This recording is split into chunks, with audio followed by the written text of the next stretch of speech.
சோனா, காட்டுக்குள்ள போய் கொஞ்சம் கருவேப்பிலைய பறிச்சு எடுத்துக்கிட்டு வா. அம்மா, கருவேப்பிலை செடி எங்க இருக்குன்னு எனக்கு எப்படி தெரியும்? நான் இது வரைக்கும் கருவேப்பிலை செடியை பார்த்ததும் இல்ல. நான் போகல, நீங்க போய் பறிச்சுட்டு வாங்க. சோனா, இப்ப நீ பெரிய பொண்ணாயிட்ட. நீ எல்லா வேலையும் கத்துக்கணும். வீட்டுக்கு தேவையான பொருட்கள் எங்க கிடைக்கும், மார்க்கெட்டுக்கு போய் பொருட்களை எப்படி வாங்குறது, இப்படி எல்லா வேலையும் நீ கத்துக்கணும். இன்னும் கொஞ்ச நாள்ல உனக்கு கல்யாணம் ஆயிடும், அப்புறம் குழந்தை பிறக்கும். உனக்கு எல்லா விஷயமும் தெரிஞ்சிருந்தாதான் உன்னோட குடும்பத்தை உன்னால நல்ல முறையில நடத்த முடியும். அம்மா, எனக்கு கல்யாணம் வேண்டாமா. நான் உங்க கூடவே இருந்துடுறேன். நான் உங்க கூட இருக்கிறது உங்களுக்கு பாரமா இருக்கா? என்னை வெளியில அனுப்பணும்னு நினைக்கிறீங்களா? சோனா, நீ என் கூட இருக்கிறது எனக்கு சந்தோஷம்தான். இருந்தாலும் மகளுக்கு கல்யாண வயசு வந்துருச்சுன்னா நல்ல மாப்பிள்ளையா பார்த்து கல்யாணம் பண்ணி வைக்க வேண்டியது அம்மா அப்பாவோட பொறுப்பு. நீ இப்படி கல்யாணம் பண்ணிக்காம என் கூடவே இருந்துட்டீன்னா எனக்கு அப்புறம் உனக்கு யாரு பாதுகாப்பு? சரி சரி, நான் போய் கருவேப்பிலை எங்க இருக்குன்னு தேடி கண்டுபிடிச்சு எடுத்துட்டு வரேன். என்னோட பாதுகாப்பை பத்தி அப்புறம் பேசலாம். கருவேப்பிலை செடியை நீ போய் தேடி கண்டுபிடிக்க தேவையில்லை. அருவிக்கரையை தாண்டி கொஞ்சம் தூரம் பறந்து போனா ஒரு இடத்துல நிறைய கருவேப்பிலை செடிகள் இருக்கும். சரிம்மா, நான் போய் பாக்குறேன். இப்படி சொன்ன சோனாக்குருவி கருவேப்பிலை பறிக்கிறதுக்காக பறந்து போச்சு. கொஞ்ச தூரம் பறந்து வந்த உடனே சோனாக்குருவி இப்ப அருவிக்கரைக்கு வந்து சேர்ந்துடுச்சு. இந்த சமயத்துல மழையும் பெய்ய ஆரம்பிச்சிருச்சு. உடனே சோனாக்குருவி அருவிக்கரையில இருந்த ஒரு மரத்துக்கு அடியில போய் உட்காந்து மழை விடுறதுக்காக காத்திருக்க ஆரம்பிச்சது. இந்த மழை இன்னும் கொஞ்ச நேரம் கழிச்சு வந்திருக்க கூடாது. நான் இந்நேரம் கருவேப்பிலையை பறிச்சுக்கிட்டு வீட்டுக்கு போயிருப்பேன். சோனாக்குருவி இப்படி நினைச்சுக்கிட்டு இருக்கும்போது ராணாக்குருவி அந்த வழியா பறந்து வந்துச்சு. மழை ரொம்ப அதிகமா பெஞ்சதால ராணாக்குருவியும் சோனாக்குருவி உட்கார்ந்துருந்த மரத்தடியில வந்து உட்கார்ந்தது. இப்ப அந்த மரத்தடியில சோனாக்குருவி ராணாக்குருவி இவங்க 2 பேரும் மட்டும்தான் உட்கார்ந்துருந்தாங்க. சோனாக்குருவியும் ராணாக்குருவியும் ஒருத்தரை பார்த்துக்கிட்டாங்க. ஆனா யாரும் பேசவே இல்லை. கொஞ்ச நேரம் கழிச்சு ராணாக்குருவி மெதுவா பேச ஆரம்பிச்சது. நீங்க இந்த காட்டை சேர்ந்தவங்களா? ஆமா, நான் இந்த காட்டை சேர்ந்தவ தான். கருவேப்பிலை செடி எங்க இருக்குன்னு தேடிக்கிட்டு வந்தேன். அந்த சமயத்துல மழையே வந்துருச்சு. அப்புறம் நீங்க இந்த காட்டை சேர்ந்தவர் இல்லைன்னு நினைக்கிறேன். நான் சொன்னது சரிதானே? ஆமா, நான் இந்த காட்டை சேர்ந்தவன் இல்ல, பக்கத்து காட்டுல இருந்து வரேன். என்னோட வீட்டு கதவை கொஞ்சம் சரி பண்ணணும். அதுக்கு மரக்கட்டைகள் தேவைப்பட்டுச்சு. எங்க காட்டுல மரக்கட்டைகள் கிடைக்காததால இந்த காட்டுக்கு வர வேண்டியதாயிடுச்சு. வீடு வேற திறந்து கிடக்கு. சீக்கிரமா மரக்கட்டைகளை எடுத்துக்கிட்டு போகலான்னு வந்தேன். வந்த இடத்துல இப்படி மழை பெய்ய ஆரம்பிச்சிருச்சு. வீட்டு கதவு திறந்திருக்கிறதுனால ஏதாவது திருட்டு போயிடுமோன்னு பயமா இருக்கு. உங்க வீட்டுல வேற யாரும் இல்லையா? நீங்க மட்டும் தனியாவா இருக்கீங்க? ஆமா, நான் தனியா தான் இருக்கேன். நான் சின்ன வயசா இருக்கும் போதே எங்க அப்பா இறந்து போயிட்டாரு. என்னை எங்க அம்மா தான் வளர்த்து பெரியவனாக்கினாங்க. போன வருஷம் அந்த மழை காலத்துல எங்க அம்மாவுக்கு காய்ச்சல் வந்துருச்சு. நானும் எவ்வளவோ ட்ரீட்மெண்ட் எடுத்து பார்த்தேன். ஆனா அந்த காய்ச்சல் சரியாகவே இல்லை. 2 வாரம் படுத்த படுக்கையா இருந்த எங்க அம்மா அப்படியே இறந்து போயிட்டாங்க. இப்படி சொன்ன ராணாக்குருவி கொஞ்ச நேரம் எதுவும் பேசாம மௌனமா இருந்துச்சு. பிறகு கொஞ்ச நேரம் கழிச்சு மழை நின்று போயிடுச்சு. மழை விட்டுடுச்சு, நான் கிளம்புறேன். நீங்களும் என் கூட வாங்க. கருவேப்பிள்ளை செடி எங்க இருக்குன்னு உங்களுக்கு காட்டுறேன். நீங்க அங்கிருந்து கருவேப்பிள்ளையை எடுத்துக்கிட்டு வீட்டுக்கு போங்க. ராணாக்குருவியும் சோனாக்குருவியும் அங்கிருந்து பறந்து போனாங்க. கொஞ்ச தூரம் போனதுக்கு அப்புறம் ஒரு இடத்துல நிறைய கருவேப்பிலை செடி இருந்துச்சு.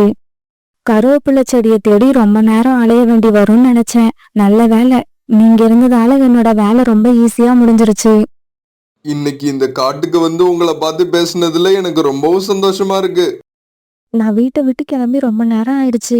எங்க அம்மா தேடுவாங்க. நான் கிளம்புறேன். இப்படி சொன்ன சோனாக்குருவி பிறகு கொஞ்சம் கருவேப்பிலை இலைகளை பறிச்சுக்கிட்டு அங்கிருந்து பறந்து போயிடுச்சு. இவ்வளவு நேரம் பேசிக்கிட்டு இருந்தேன், ஆனா அந்த குருவியோட பேரு என்னன்னு கேட்கவே இல்லை. சோனா, நீ போன உடனே மழை பெய்ய ஆரம்பிச்சிடுச்சு. ரொம்ப கவலைப்பட்டேன். நல்ல வேலை, நீ நினையாம வந்துட்ட. ஆமா, கருவேப்பிள்ளை செடியை தேடி ரொம்ப கஷ்டப்பட்டியா? இல்லம்மா, நான் மழைக்கு ஒதுங்கி நிக்கிறப்ப பக்கத்து காட்டுல இருந்து வந்த ஒரு ஆண் குருவிய பார்த்தேன். பார்க்க ரொம்ப நல்லவரா தெரிஞ்சாரு. கருவேப்பிலை செடி கூட எங்க இருக்குன்னு எனக்கு அவருதான் காட்டினாரு. என்னோட பொண்ணுக்கு அந்த குருவியை ரொம்ப பிடிச்சு போயிடுச்சுன்னு நினைக்கிறேன். அம்மா, உண்மையா சொல்லணும்னா எனக்கு அவரை ரொம்ப பிடிச்சிருந்தது. ஏன்னா அவர் ரொம்ப டீசென்ட்டா நடந்துக்கிட்டாரு. இந்த சமயத்துல மரக்கட்டையை எடுத்துக்கிட்டு வீட்டுக்கு போன ராணாக்குருவி சோனாக்குருவிய பத்தியே நினைச்சுக்கிட்டு இருந்தது. அந்த குருவியை இன்னொரு தடவை பாப்பனா என்னன்னே தெரியல. ஆனா எனக்கு என்னவோ அந்த குருவியை மறுபடியும் பார்க்கணும் போல தோணுது. இப்படியே சில நாட்கள் நகர்ந்துச்சு. பிறகு ஒரு நாள் மீனாட்சி அம்மாவுக்கு உடல்நிலை சரியில்லாம போயிடுச்சு. காலையில கண் வச்சு அவங்களால கூட்ட விட்டு எந்திரிக்கவே முடியல. அப்படியே படுத்திருந்தாங்க. உடனே அவங்க தன்னோட பொண்ணு சோனா குருவியை கூப்பிட்டு இப்படி பேச ஆரம்பிச்சாங்க. சோனா, கிச்சன்ல ஒரு சோளக்கதிர் இருக்கு. அந்த சோளக்கதிரை எடுத்துக்கிட்டு பக்கத்து காட்டுக்கு போய் அங்குள்ள நாட்டு வைத்தியரை பார்த்து காய்ச்சலுக்கான மருந்தை வாங்கிக்கிட்டு வாமா. இதோ இப்பவே போறம்மா, உங்களுக்கு தேவையான மருந்தை சீக்கிரமா வாங்கிட்டு வரேன். இப்படி சொன்ன சோனா குருவி பிறகு அந்த சோள கதிரை எடுத்துக்கிட்டு பக்கத்து காட்டை நோக்கி பறந்து போச்சு. நாட்டு வைத்தியரோட வீடு எங்க இருக்குன்னு யாரையாவது விசாரிக்கணும். அப்பதான் நம்ம சீக்கிரமா அவரோட வீட்டுக்கு போக முடியும். இப்படி யோசிச்சுக்கிட்டே பறந்து போன சோனா குருவி ஒரு மரத்து மேல உட்கார்ந்திருந்த ராணா குருவிய பார்த்துட்டு உடனே அது கிட்டக்க போச்சு. திடீர்னு சோனா குருவிய தன்னோட காட்டுல பார்த்த ராணா குருவி அதிர்ச்சி ஆயிடுச்சு. நீங்களா? நீங்க எதுக்காக இந்த பக்கம் வந்தீங்க? என்னோட அம்மாவுக்கு உடம்பு சரியில்லை. இந்த காட்டுல உள்ள வைத்தியர்கிட்ட மருந்து வாங்கிட்டு போறதுக்காக தான் வந்திருக்கேன். அவர் வீடு எங்க இருக்குன்னு கொஞ்சம் சொல்ல முடியுமா? வீட்டை சொல்றது மட்டும் இல்ல, நான் உங்களை வைத்தியர் வீட்டுக்கே அழைச்சுக்கிட்டு போறேன். ஆனா அதுக்கு முன்னாடி உங்க பேர் என்னன்னு சொல்லுங்க. என் பேரு ராணா. என்னோட பேரு சோனா. உங்க பேரு ரொம்பவும் அழகா இருக்கு. சரி வாங்க, வைத்தியரோட வீடு எங்க வீட்டுக்கு பக்கத்துல தான் இருக்கு. இப்படி சொன்ன ராணா குருவி பிறகு சோனா குருவி அழைச்சிக்கிட்டு வைத்தியரோட வீட்டை நோக்கி பறந்து போச்சு. வைத்தியர் வீட்டுக்கு போன சோனா குருவி தன்னோட அம்மாவுக்கு தேவையான மருந்துகளை வாங்கிக்கிச்சு. மருந்து வாங்கினதுக்கு பிறகு ராணா குருவி சோனா குருவியை தன்னோட வீட்டுக்கு அழைச்சிட்டு போச்சு. ஹாய் ஃப்ரெண்ட்ஸ், இந்த கதை உங்களுக்கு பிடிச்சிருந்தா லைக் பண்ணுங்க, ஷேர் பண்ணுங்க, அப்புறம் சப்ஸ்கிரைப் பண்ணுங்க. இங்க பாருங்க, உங்கள நிறைய பேர் இன்னும் சப்ஸ்கிரைப் பண்ணாமலேயே நம்ம சேனலை பார்த்துக்கிட்டு இருக்கீங்க. இது ரொம்ப தப்பு. உடனே சப்ஸ்கிரைப் பண்ணிடுங்க. மியாவ். இது மட்டும் பத்தாது, கீழே இருக்கிற ஹைப் பட்டனை பிரஸ் பண்ணி எங்களை இன்னும் உற்சாகப்படுத்துங்க. மியாவ். சோனா, இதுதான் என்னோட வீடு. இந்த வீட்டுல நான் தனியா தான் வசிக்கிறேன். ஆனா நான் எப்ப உன்னை பார்த்தனோ அப்பவே இதுக்கப்புறம் தனியா வாழ்றதுல அர்த்தம் இல்லைன்னு புரிஞ்சுக்கிட்டேன். சோனா, நான் உன்னை கல்யாணம் பண்ணிக்க ஆசைப்படுறேன். உன் மனசுல நீ என்ன நினைக்கிறேன்னு தெளிவா சொல்லிடு. என்ன கல்யாணம் பண்ணிக்க உனக்கு விருப்பம் இருக்கா? ராணா குருவி இப்படி திடீர்னு கல்யாணத்தை பத்தி பேசின உடனே சோனா குருவிக்கு என்ன பண்றதுன்னு தெரியல. உடனே வெக்கப்பட்டுக்கிட்டு தலையை குனிஞ்சிருச்சு. இதுல என்னோட விருப்பம்னு எதுவும் இல்ல. நீங்க யாரையாவது அழைச்சிட்டு வந்து எங்க அம்மா கிட்ட பேசுங்க. இப்படி சொல்லிட்டு சோனா குருவி மருந்து எடுத்துக்கிட்டு அங்கிருந்து பறந்து போயிடுச்சு. சோனா குருவியோட இந்த பேச்சுல இருந்து தன்னை கல்யாணம் பண்ணிக்க சோனாவுக்கு சம்மதம்னு ராணா குருவிக்கு தெரிஞ்சு போயிடுச்சு. அதனால அது ரொம்பவும் சந்தோஷப்பட்டுச்சு. ராணா குருவி மறுநாளே தன்னோட பக்கத்து வீட்டுல குடியிருக்கிற கோரிக்காகத்தை கூப்பிட்டுக்கிட்டு சோனா குருவியோட அம்மா கிட்ட சம்மதம் பேச பறந்து போச்சு. இப்படி பறந்து போனவங்க வழியில ஒரு மரத்துல உட்கார்ந்திருந்த ரீட்டா கிளி கிட்ட சோனா குருவி வீட்டுக்கு எப்படி போறதுன்னு விசாரிச்சாங்க. அதோ எதிரில் ஒரு பெரிய நாவல் மரம் இருக்குல்ல, அந்த மரத்துல இருக்கிற வீடு தான் சோனாவோட வீடு. சோனாவும் அவங்க அம்மாவும் இப்ப வீட்டுல தான் இருக்காங்க. இப்படி விசாரிச்ச ராணா குருவியும் கோரிக்காகவும் பிறகு சோனா குருவியோட வீட்டுக்கு போய் சேர்ந்துட்டாங்க. ராணா குருவி தன்னுடைய வீட்டுக்கு வந்திருக்கிறத பார்த்த சோனாவுக்கு ரொம்ப சந்தோஷமாயிடுச்சு. பிறகு கோரிக்காகவும் ராணா குருவி சோனாவை கல்யாணம் பண்ணிக்க ஆசைப்படுறத பத்தி அவங்க அம்மா கிட்ட எடுத்து சொல்லுச்சு. சோனா, இந்த விஷயத்துல உன்னோட விருப்பம் என்னன்னு தெரிஞ்சிக்காம நான் எந்த முடிவும் எடுக்க மாட்டேன். அம்மா, நீங்க என்ன முடிவு எடுத்தாலும் அதுக்கு நான் கட்டுப்படுறேன். என்னோட விருப்பம் என்னன்னு கேட்காதீங்க. மீனாட்சி அம்மா, உங்க பொண்ணு சொல்றதோட அர்த்தம் என்னன்னு எனக்கு புரிஞ்சிடுச்சு. உங்களுக்கு புரியுதா? புரியுது புரியுது. இந்த பையனை கல்யாணம் பண்ணிக்க சம்மதங்கிறத சொல்லாம சொல்லிட்டா. இதையெல்லாம் கேட்டுட்டு வெக்கப்பட்ட சோனா குருவி தலையை குனிஞ்சுக்கிட்டு அப்படியே உட்கார்ந்திருந்தது. பிறகு சீக்கிரமாவே ஒரு நாள் பெரியவங்க ஆசீர்வாதத்தோட ராணா குருவிக்கும் சோனா குருவிக்கும் ரொம்பவும் கிராண்டா கல்யாணம் நடந்துச்சு. இவங்க கல்யாணத்துக்கு அந்த காட்டுல இருந்த எல்லா பறவைகளும் வந்திருந்தாங்க. கல்யாணத்துக்கு பிறகு ராணா குருவி சோனா குருவியை தன்னுடைய வீட்டுக்கு அழைச்சிட்டு போச்சு. பிறகு இவங்க 2 பேரும் ரொம்பவும் சந்தோஷமா தங்களுடைய புது வாழ்க்கைய அந்த வீட்டுல வாழ ஆரம்பிச்சாங்க. கோரிக்காக தன்னோட பொண்ணு பிளாக்கிய பாசமாவே வளர்க்கல. எதுக்கு எடுத்தாலும் திட்டிக்கிட்டே இருக்கும். வீட்டு வேலை எல்லாத்தையும் பிளாக்கி தான் செய்யும். இருந்தாலும் பிளாக்கி எவ்வளவுதான் சுத்தமா அந்த வேலையை செஞ்சாலும் அதுல ஒரு குறைய கண்டுபிடிச்சு கோரிக்காவன் திட்ட ஆரம்பிச்சிடும். அம்மா, நான் காய்கறிகளை வெட்டவா?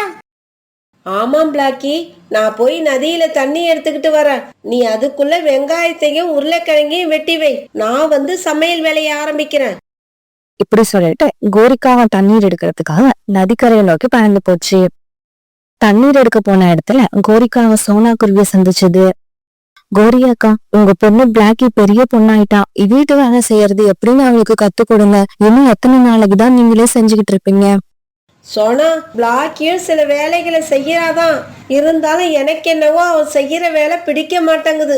என் கையால நான் செஞ்சாதான் என்னோட மனசுக்கு திருப்தியா இருக்கு. கோரி அக்கா, ஆரம்பத்துல பிளாக்கி இப்படிதான் வேலை செய்வா. போக போக சூப்பரா வேலை செய்வா பாருங்க. என் பொண்ணு பியூட்டி கூட இப்ப எனக்கு என்னோட வேலையில உதவி செய்ய ஆரம்பிச்சிருக்கா. தண்ணி எடுத்துக்கிட்டு வீட்டுக்கு போன கோரிக்காவும் பிளாக்கி கட் பண்ணி வச்சிருந்த காய்கறிகளை பார்த்துட்டு சத்தம் போட ஆரம்பிச்சது. பிளாக்கி, என்னடி இது இப்படி வெட்டி வச்சிருக்க? பொடி பொடியா வெட்ட வேண்டிய வெங்காயத்தை நீட்டா வெட்டி வச்சிருக்க. மெல்லிசா வெட்ட வேண்டிய உருளைக்கிழங்க மொத்தமா வெட்டி வச்சிருக்க.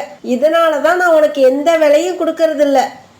அம்மா அம்மா, நீங்க எப்படி வெட்டணும்னு முன்னாடியே சொல்லியிருந்தா நான் அப்படியே வெட்டியிருப்பேன். நான் சொன்னா மட்டும் நீ என்ன அப்படியேவா செய்ய போற? எப்ப பாரு நீ ஏடா கூடமா தான் செஞ்சு வைக்கிற. அதனாலதான் நீ செய்யற வேலை எதுவுமே எனக்கு பிடிக்க மாட்டேங்குது. சோனாக்குரியோட பொண்ணு பியூட்டி அம்மாவுக்கு சமையல் வேலையில உதவி செஞ்சுக்கிட்டு இருந்தது. அன்னைக்கு சோனாக்குருவி கிச்சடி தயார் பண்ணிச்சு. பியூட்டிய கொஞ்ச நேரம் அடுப்ப பாத்துக்க சொல்லிட்டு சோனாக்குருவி எங்கேயோ வெளியில போயிருந்தது. கிச்சடி தயாரானதுக்கு அப்புறமும் பியூட்டி எரிஞ்சுக்கிட்டு இருந்த நெருப்ப குறைக்காததால அந்த கிச்சடி லேசா அடி பிடிச்ச மாதிரி ஆயிடுச்சு. அந்த சமயம் பார்த்து சோனாக்குருவி வீட்டுக்கு திரும்பி வந்துடுச்சு. அம்மா சாரிம்மா, நான் கொஞ்சம் அலட்சியமா இருந்ததால கிச்சடி வீணா போயிடுச்சு. பியூட்டி, கிச்சடி தயாரான உடனே நம்ம நெருப்போட வேகத்தை குறைச்சு விடணும். இல்லைன்னா இப்படிதான் அடி பிடிச்சிடும். இருந்தாலும் பரவாயில்ல, என்னோட பொண்ணு பியூட்டி முதலா கிச்சடி தயார் பண்ணியிருக்கா. அது எப்படி இருந்தாலும் நான் சாப்பிடுவேன். இதை கேட்டு பியூட்டி ரொம்பவும் சந்தோஷப்பட்டுச்சு. இதுக்கப்புறம் எந்த வேலையை செஞ்சாலும் திருத்தமா செய்யணும்னு அப்பவே மனசுக்குள்ள முடிவு பண்ணிக்கிச்சு. ஒரு நாள் ஏதோ வேலையா வெளியில போயிருந்த சோனாக்குருவி இன்னும் வீட்டுக்கு திரும்பல. இன்னைக்கு அம்மா வர்றதுக்குள்ள சமையல் வேலையை முடிச்சு வச்சிருக்கணும். அப்பதான் அம்மா வந்த உடனே ரொம்பவும் ஆச்சரியப்படுவாங்க. இப்படி நினைச்ச பியூட்டி உடனே சமையல் வேலையை ஆரம்பிச்சது. இதே சமயம் சோனாக்குருவி மல்லிகை கடையில தனக்கு தேவையான பொருட்களை வாங்க ஆரம்பிச்சது. அந்த சமயத்துல சோனாக்குருவியோட தோழி மீனாவும் கடைக்கு வந்திருந்துச்சு. ரொம்ப நாள் கழிச்சு 2 பேரும் சந்திச்சதால சந்தோஷமா பேச ஆரம்பிச்சாங்க. ஆமா மீனா, இப்பெல்லாம் வீட்டுல வேலை அதிகமா இருக்கிறதால வெளியில கிளம்பவே இல்ல. நாம 2 பேருமே ஒரே காட்டுல தான் குடியிருக்கோம். இருந்தாலும் நம்மளால சந்திக்க முடியல. நீ இப்ப கண்டிப்பா என்னோட வீட்டுக்கு வரணும். என்னோட பொண்ணு பியூட்டி இப்ப நல்லா வளர்ந்துட்டா. அவளை கண்டிப்பா நீ பாத்துட்டு தான் போகணும். சோனாக்குருவி சொன்னதுக்கு சம்மதிச்ச மீனாவும் பிறகு சோனாக்குருவியோட அது வீட்டுக்கு பறந்து போச்சு. நம்ம வீட்டுக்கு போய் சீக்கிரமா சமையல் செஞ்சாகணும். மீனா ரொம்ப நாள் கழிச்சு வீட்டுக்கு வரா. அவளை கண்டிப்பா சாப்பிட வச்சுதான் அனுப்பணும். சோனாக்குருவி வீட்டுக்கு பறந்து போறப்ப இந்த மாதிரி யோசிச்சுக்கிட்டே பறந்து போச்சு. பிறகு கொஞ்ச நேரத்துல எல்லாம் சோனாக்குருவியும் அதோட தோழி மீனாவும் வீட்டுக்கு வந்து சேர்ந்துட்டாங்க. தன்னோட வீட்டுக்கு வந்து சேர்ந்த சோனாக்குருவிக்கு கிச்சன்ல இருந்து ஏதோ வாசம் வரத கண்டுபிடிச்சிருச்சு. பியூட்டி பியூட்டி, கிச்சன்ல என்னமோ பண்ணிக்கிட்டு இருக்க? இங்க வந்து பாரு, மீனா ஆண்டி வந்திருக்காங்க. இதுதான் என்னோட பொண்ணு பியூட்டி. இதுதான் மீனா ஆண்டி. நீ சின்ன வயசுல இவங்கள பாத்திருக்க. ஆனா அது உனக்கு இப்ப ஞாபகம் இருக்காது. வணக்கம் ஆண்டி, எப்படி இருக்கீங்க? நல்லா இருக்கீங்களா? நான் நல்லா இருக்கேம்மா. நீ எப்பவும் நல்லா இருக்க. என்னோட வாழ்த்துக்கள். பியூட்டி, நீ ஆண்டி கூட பேசிக்கிட்டு இரு. நான் போய் சமையல் வேலைய பாக்குறேன். அம்மா, அதுக்கெல்லாம் அவசியமே இல்ல. நான் சமையல் செஞ்சு முடிச்சிட்டேன். சாப்பிட வேண்டியதுதான் பாக்கி. இப்படி சொன்ன பியூட்டி பிறகு கிச்சனுக்கு போய் 3 பிளேட்ல சாப்பாடு எடுத்து வச்சு கொண்டு வந்துச்சு. இதையெல்லாம் பார்த்த சோனாக்குருவிக்கு ரொம்பவும் மகிழ்ச்சியா இருந்தது. பியூட்டி, நான் வரத்துக்குள்ள நீ சமையல் செஞ்சு முடிச்சிருப்பான்னு நான் நினைக்கவே இல்லை. எனக்கு ரொம்ப சந்தோஷமா இருக்கு. பிறகு 3 பேரும் இந்த சாப்பாடை சாப்பிட ஆரம்பிச்சாங்க. ஆண்டி, என்னோட சமையல் எப்படி இருக்கு ஆண்டி? பியூட்டி, உன்னோட சமையலை சாப்பிட்டு பார்த்து நான் அசந்து போயிட்டேன். சோனா, உன்னோட பொண்ணு கையில ஏதோ மந்திரம் இருக்கு. இல்லைன்னா இவ்வளவு அருமையா சமைக்க முடியாது. தன்னை பத்தி அம்மாவும் அம்மாவோட தோழியும் ரொம்பவும் பெருமையா பேசிக்கிறத பார்த்து பியூட்டி சந்தோஷப்பட்டுச்சு. அம்மா, நான் போய் நதியில தண்ணி எடுத்துக்கிட்டு வந்துடுறேன். இருந்த தண்ணி காலி ஆயிடுச்சு. சரி பியூட்டி, நீ போய் தண்ணி எடுத்துட்டு சீக்கிரமா வந்துடு. சோனாக்குரு இப்படி சொல்ல பியூட்டி தண்ணீர் எடுக்கிறதுக்காக நதிக்கரைக்கு பறந்து போச்சு. நதிக்கரைக்கு போன பியூட்டி அங்க பிளாக்கிய சந்திச்சது. பியூட்டி, நான் இப்ப எங்க வீட்ல எந்த வேலையும் செய்யறது இல்ல. ஏன்னா நான் எந்த வேலை செஞ்சாலும் அம்மா அதுல குறை கண்டுபிடிச்சு திட்டுறாங்க. அப்படியா? ஆனா நான் அப்படி இல்ல. இன்னைக்கு எங்க வீட்ல எல்லா சமையலையும் நான் தான் செஞ்சேன். எங்க வீட்டுக்கு வந்த எங்க அம்மாவோட தொழில் இந்த சாப்பாட்டை சாப்பிட்டுட்டு ரொம்பவும் நல்லா இருக்குன்னு என்ன பாராட்டினாங்க. இதனால பிளாக்கி இப்ப எல்லாம் வீட்டுல எந்த வேலையும் செய்யறதே இல்ல. எப்பவும் தன்னுடைய கூட்டுல படுத்து தூங்கிக்கிட்டே இருந்துச்சு. இப்படியே சில மாசங்கள் நகர்ந்துச்சு. ஒரு நாள் தோழி மீனா சோனாக்குருவி வீட்டுக்கு கார்ல வந்து இறங்குச்சு. என்ன மீனா, எப்படி இருக்க? நானே உங்க வீட்டுக்கு வரணும்னு நினைச்சேன். சோனா, நான் ஒரு முக்கியமான விஷயம் பேசலாம்னு தான் உன் வீட்டுக்கு வந்தேன். முக்கியமான விஷயமா? என்ன விஷயம்? வேற ஒன்றும் இல்ல. என்னோட பையன் இப்ப படிச்சுட்டு வெளிநாட்டுல வேலையில இருக்கான். அவனுக்கு பியூட்டிய பொண்ணு கேட்கலாம்னு தான் நான் இங்க வந்தேன். இதை கேட்டு சோனாக்குருவி ரொம்ப சந்தோஷப்பட்டுச்சு. பிறகு சோனாக்குருவி பியூட்டியோட அபிப்பிராயத்தை கேட்க பியூட்டியும் சம்மதம் சொல்லிடுச்சு. பிறகு சீக்கிரமாவே ஒரு நாள் பியூட்டிக்கும் மீனாவோட பையனுக்கும் கல்யாணம் நடந்துச்சு. கல்யாணத்துக்கு பிறகு பியூட்டி தன்னோட மாமியார் வீட்டுல ரொம்ப சந்தோஷமா வாழ ஆரம்பிச்சது. ஒரு நாள் சோனாக்குருவியும் கோரிக்காவும் ஒரே இடத்துல சந்திச்சுக்கிட்டாங்க. சோனா, நானும் என் பொண்ணு பிளாக்கிக்கு கல்யாணம் பண்ணி வைக்க ஆசைப்படுறேன். ஆனா மாப்பிள்ள தான் கிடைக்கல. வர்றவங்க எல்லாம் போய் சொல்லி அனுப்புறேன்னு சொல்றாங்க. ஆனா யாருமே திரும்பி வர்றதில்ல. கோரியக்கா, எனக்கு தெரிஞ்ச ஒரு காகம் இருக்கு. நான் உங்க அம்மாவை நாளைக்கு அழைச்சிட்டு வரேன். இப்படி சொன்ன சோனாக்குருவி பிறகு மன்னர் சொன்ன மாதிரியே அந்த காகத்தோட அம்மாவை கோரி காகத்தோட வீட்டுக்கு அழைச்சிட்டு போச்சு. என்னங்க, உங்க பொண்ணு பிளாக்கி வீட்டு வேலையெல்லாம் நல்லா செய்வாளா? அவளுக்கு சமைக்க தெரியுமா? இங்க பாருங்க, உங்ககிட்ட நான் பொய் சொல்ல விரும்பல. என் பொண்ணு செய்யற வேலையில எனக்கு திருப்தி இருக்காது. அதனால நான் அவளை வேலை செய்யறதே விடுறதில்ல. எல்லா வேலையும் நானே தான் செய்வேன். இப்படிப்பட்ட பொண்ணை கல்யாணம் பண்ணிக்கிட்டு போய் நாங்க என்ன பண்றது? எந்த வேலையும் செய்ய தெரியாத ஒரு பொண்ணால எப்படி ஒரு குடும்பத்தை நல்லபடியா நடத்த முடியும்? இப்படி சொன்ன அந்த அம்மா பிறகு அங்க இருந்து பறந்து போயிட்டாங்க. சோனா, எனக்கு என்ன பண்றதுன்னே தெரியல. பிளாக்கிக்கு எந்த மாப்பிள்ளையும் செட் ஆக மாட்டேங்குது. அவளுக்கு வயசு வேற ஏறிக்கிட்டே போகுது. கோரியக்கா, நீங்க எங்க தப்பு பண்ணீங்கன்னு எனக்கு தெரியும். ஆனா அதை சொன்னா உங்களுக்கு புரியாது. நீங்க பிளாக்கிய கொஞ்ச நாளைக்கு எங்க வீட்டுக்கு அனுப்பி வைங்க. இப்படி சொன்ன சோனாக்குருவி பிளாக்கிய தன்னோட வீட்டுக்கு அழைச்சிட்டு வந்துச்சு. இங்க பாரு பிளாக்கி, பியூட்டி எப்படி என்னோட பொண்ணு, அதே மாதிரி நீயும் என்னோட பொண்ணுதான். இந்த வீடு உன்னோடது. உன்னோட வீட்டை நீ எப்படி கவனிச்சுக்கிட்டியோ அந்த மாதிரி இதுக்கப்புறம் நீ இந்த வீட்டை கவனிச்சுக்கணும். ஆண்டி, நான் முழு மனசோட நீங்க சொன்ன மாதிரி நடந்துக்க முயற்சி பண்ணுவேன். ஆனா ஏதாவது தவறு நடந்துடுச்சுன்னா? தவறு நடந்தா அதை பத்தி நீ கவலைப்படாத. அது தவறுன்னு உனக்கு தெரிய வந்தாலே அது தன்னால சரியாகிடும். சரி, எனக்கு தலை வலிக்கிற மாதிரி இருக்கு. கொஞ்சம் டீ போட்டு கொண்டு வா. பிறகு கிச்சனுக்கு போன பிளாக்கி டீ தயார் பண்ண ஆரம்பிச்சது. பிறகு கொஞ்ச நேரத்துல பிளாக்கி சோனாக்குருவிக்கு டீ போட்டு எடுத்துட்டு வந்துச்சு. அந்த டீ அவ்வளவு நல்லா இல்ல. இருந்தாலும் சோனாக்குருவி அது நல்லா இல்லைன்னு சொல்லி பிளாக்கியோட மனசை கஷ்டப்படுத்தல. பிளாக்கி, டீ ரொம்ப சூப்பரா இருக்கு. அப்புறம் சர்க்கரையை கொஞ்சம் குறைச்சிட்டு டிக்காஷனை இன்னும் கொஞ்சம் அதிகமா ஊத்தி இருந்தா இன்னும் நல்லா இருக்கும். இப்படி சொல்லி பிளாக்கிய உற்சாகப்படுத்தின சோனாக்குருவி பிளாக்கிக்கு சமையலை கொஞ்சம் கொஞ்சமா கத்து கொடுக்க ஆரம்பிச்சது. பிறகு பிளாக்கிய மார்க்கெட்டுக்கு அழைச்சிட்டு போய் காய்கறி வாங்குறது, மளிகை ஜாமான் வாங்குறது, இப்படி எல்லா வேலையும் கத்து கொடுத்துச்சு. இப்படியே சில நாட்கள் நகர்ந்துச்சு. இப்படி ஒரு மாசம் பிளாக்கிய தன்னோட வீட்டுல வச்சிருந்து எல்லா வேலைகளையும் கத்து கொடுத்த சோனாக்குருவி பிறகு பிளாக்கிய கோரிக்காக வீட்டுக்கு அழைச்சிட்டு போச்சு. அம்மா, நான் எல்லா வேலையும் கத்துக்கிட்டேன். இப்ப எனக்கு தெரியாத வேலையே இல்ல. இப்படி சொன்ன பிளாக்கி கிச்சனுக்கு போய் கொஞ்சம் சக்கரை பொங்கல் தயார் பண்ணி எடுத்துட்டு வந்துச்சு. அதை சாப்பிட்டு பார்த்த கோரிக்காகவும் ரொம்பவும் ஆச்சரியமாயிடுச்சு. சோனா, என் பொண்ணு பிளாக்கி தயார் பண்ணனதா? இதை என்னால நம்பவே முடியல. உனக்கு ரொம்பவும் நன்றி சோனா. என்னால முடியாததை நீ சாதிச்சு காட்டிட்ட. கோரியக்கா, நம்ம பசங்க வேலையில ஏதாவது தவறு பண்ணாங்கன்னா அவங்கள உற்சாகப்படுத்திட்டு அவங்க செஞ்ச தவறை நம்ம சுட்டி காட்டணும். அதை விட்டுட்டு அதுக்காக திட்ட ஆரம்பிச்சோம்னா அவங்க எந்த வேலையும் கத்துக்க மாட்டாங்க. பிறகு கொஞ்ச நாள் கழிச்சு பிளாக்கிக்கும் ஒரு அழகான காகத்துக்கும் கல்யாணம் நடந்து முடிஞ்சது. அதுக்கு பிறகு மாமியார் வீட்டுக்கு போன பிளாக்கி ரொம்பவும் நல்லபடியா குடும்பம் நடத்த ஆரம்பிச்சிச்சு.